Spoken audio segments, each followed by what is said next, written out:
By far, the most controversial of all the paraphilias is pedophilia. In pedophilia, there are sexual urges and behaviors towards prepubescent children, young children. Now, we used to think the pedophilia was exclusively male individuals, but we now know that females also engage, although not at nearly the rate of males. What's interesting about pedophiles is they seem to lack empathy toward their victims. Now, it isn't that they lack empathy. They often are fully empathetic towards others, but not towards their own victims. They seem to think that their sexual touching and even sexual intercourse with children as young as 4 or 5 years old doesn't do any damage. And the fact is, it does do damage. Now, a large number of people have been affected by pedophiles. They have been sexually abused before puberty. But it's a relatively small number of pedophiles that account for it. The problem with pedophilia is there doesn't seem to be any way that we can stop it. So what happens is the pedophile typically starts to abuse children by late teens. And their urges may start as early as puberty. And if they go to jail, of course, they can't abuse children when they're in jail, but when they get out, they tend to reoffend. And it is not at all uncommon for pedophiles to still be abusing children well into their 70s. There's a subset of pedophilia which is a little different in a lot of respects. It's called incest. First of all, what makes a difference is that the victimizer, the person who is sexually abusing a child, is related. It might be a father or a mother, more often fathers, or an uncle or an older brother. The second thing is that not only is there a relationship, but the age range is different. In pedophilia, for example, it's typically children before the age of puberty. In incest, it's typically children after the age of puberty. It's essentially early sexual behavior towards an inappropriate object simply because of your genetic relationship to the object. Sexual masochism involves getting sexual gratification from either being physically hurt or humiliated by a partner. Now, most S&M activities, stands for sadism and masochism, are ritualistic and typically not terribly severe, and almost always between consenting adults. If it's not between consenting adults, we are talking about sexual assault, and that, of course, is against the law. The other side of sexual masochism is sexual sadism. Now, the word sadism is taken from the Marquis de Sade, who was truly sadistic. The Marquis de Sade tortured individuals and often killed them. Sexual sadism is usually with a willing partner who wants to be a masochist, and typically there's an agreement between the partners.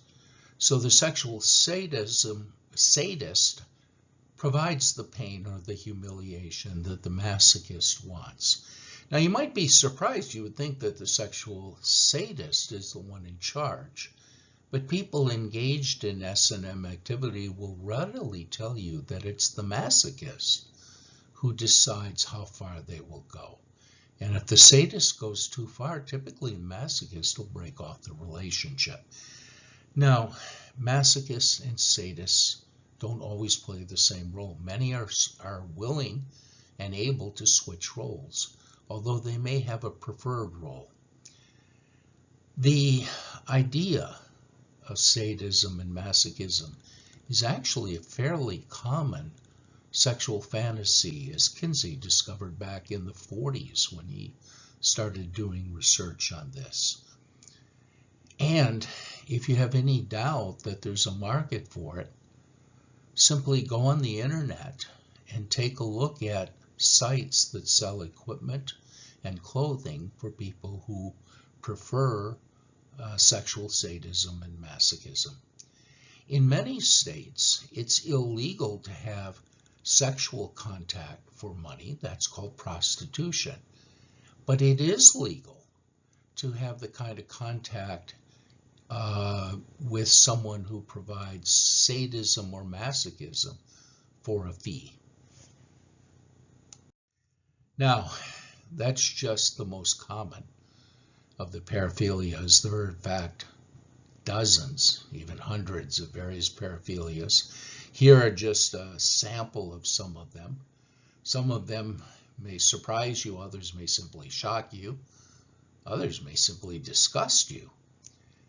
But often people who engage in paraphilias find multiple paraphilias exciting, and if they have a willing partner, will readily engage in them. What do we know about the causes of paraphilias? The short answer is not much. We believe that many people who engage in paraphilias tend not to be particularly aroused by normal stimuli.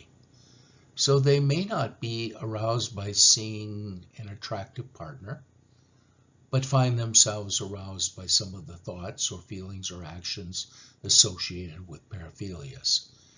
Some have sexual problems, but many don't. Some have very satisfying sexual relationships that don't include paraphilias.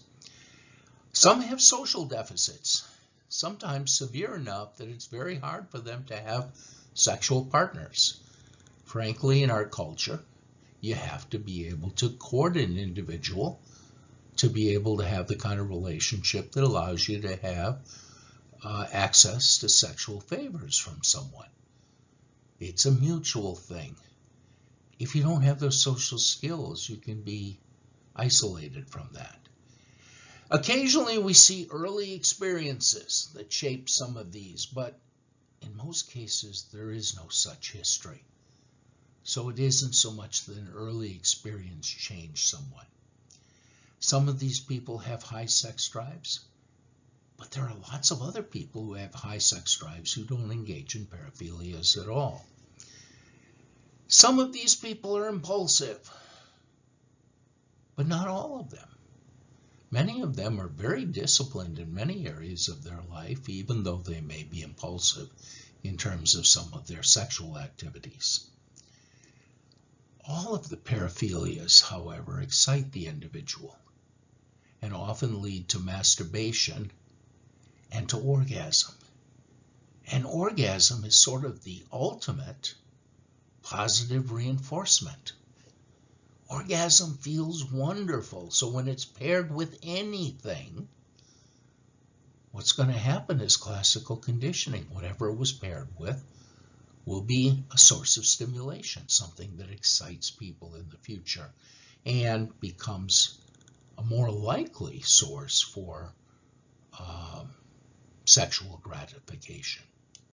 So we really don't understand much about paraphilias. Any of our theories of paraphilias are going to have to deal with several issues.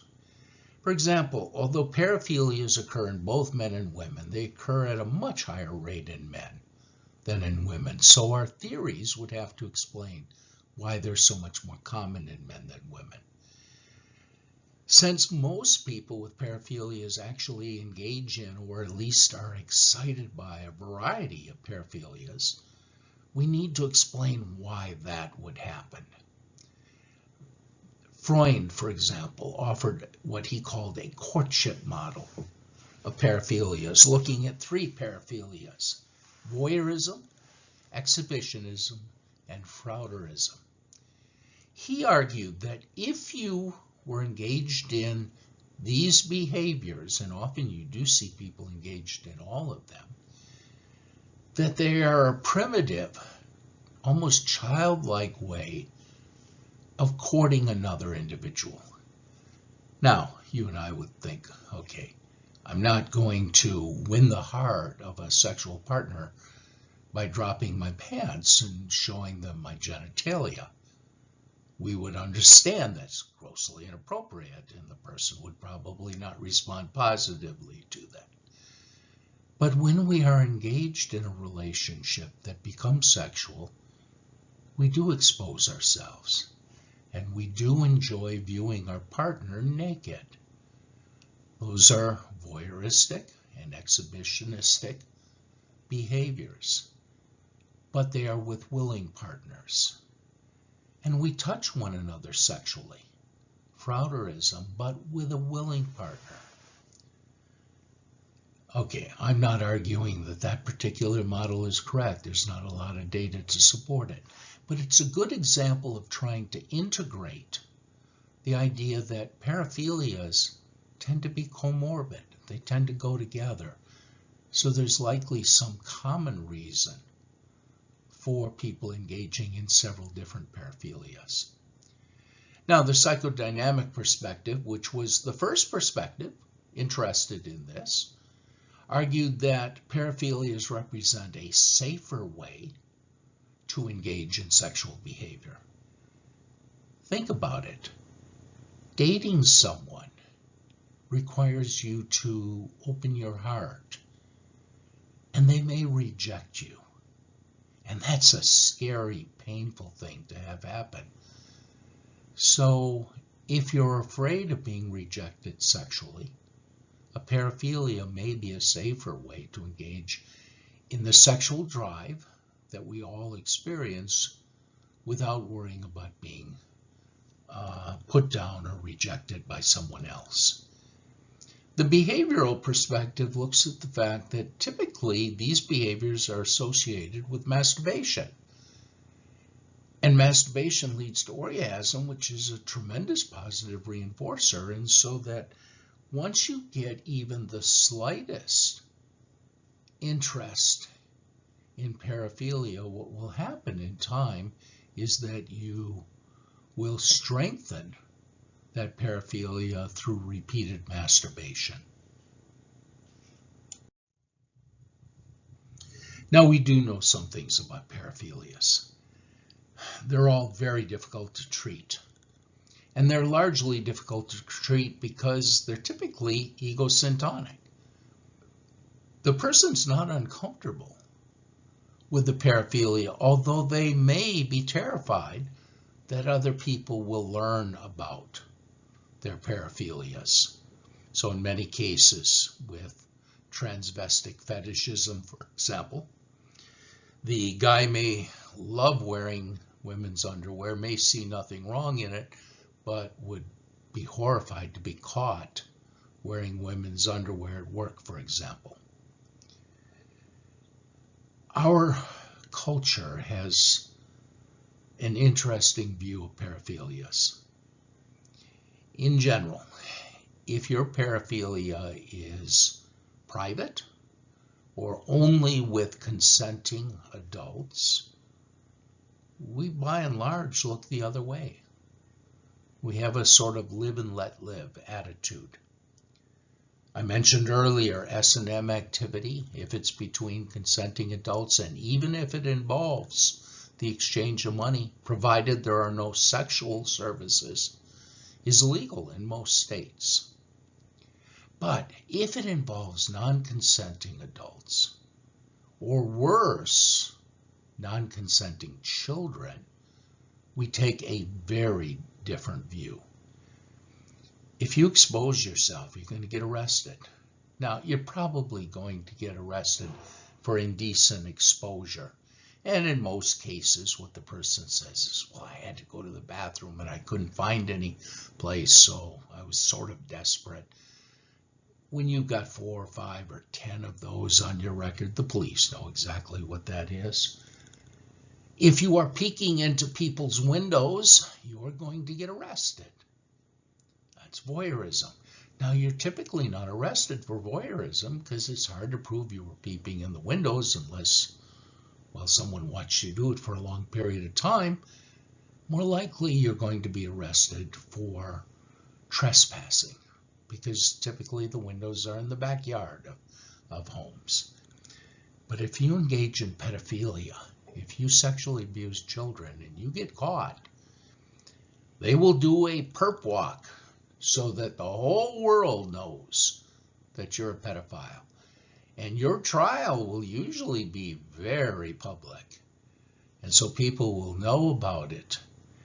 And there are very few juries that are going to go and be lenient. And judges are even less likely to be lenient. So you will almost certainly, if there's any evidence at all, get convicted. And then when you go to prison, you'll discover that rapists and murderers consider themselves upstanding citizens compared to pedophiles. And so you'll be looking over your shoulder during your entire time. And when it comes time to be reviewed for parole, forget it. Since pedophiles typically continue their behavior, even after prolonged jail terms, no parole board is ever going to let you out before your sentence is over. You will serve your full sentence. And then when you get out, you will be a sex offender, and you will be part of the database of sex offenders. In other words, our culture does not accept and will punish in a variety of ways, not just jail, anyone who engages in such behavior with children.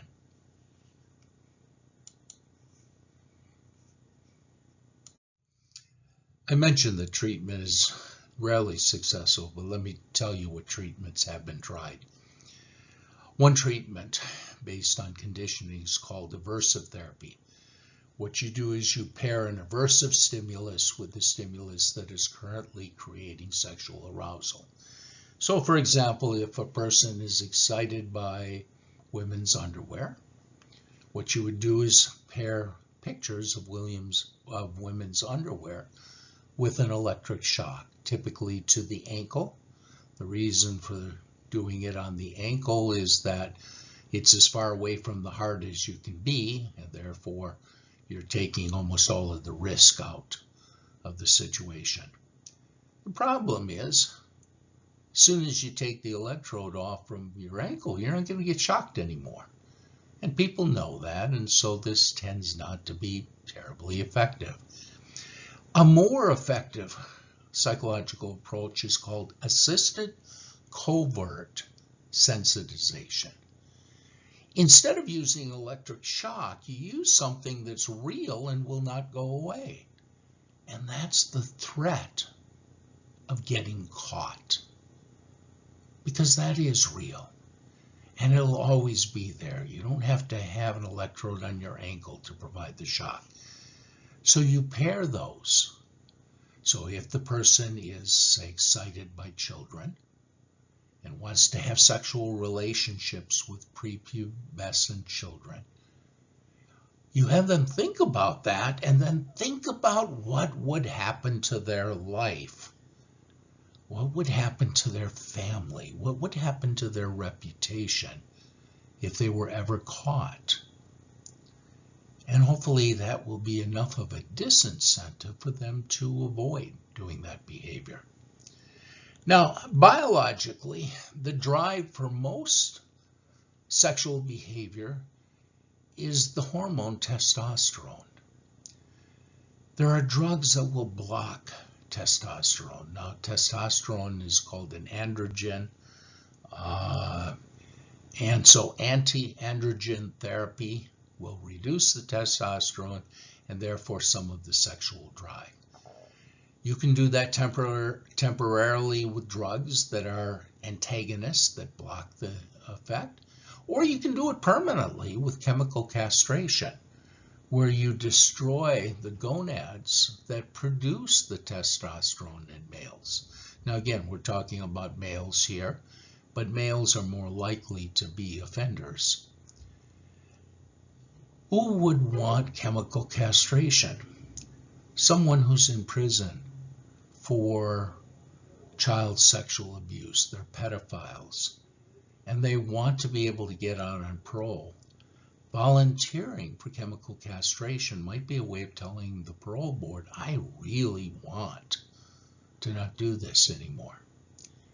And you might think that would work well because the sexual drive will be missed because they can't produce the testosterone anymore. But we know that many people who have been chemically castrated and are released from prison will find a source, usually illegally, for synthetic testosterone so that they can feel that drive again, because they want to feel that drive, and then they continue to reoffend. The SSRIs have shown some promise, not so much with things like pedophilia, but with things like fetishism, and that may be because there's a certain element of impulsivity with many of these behaviors. We don't know. The effect, though, is modest and not considered to be terribly effective.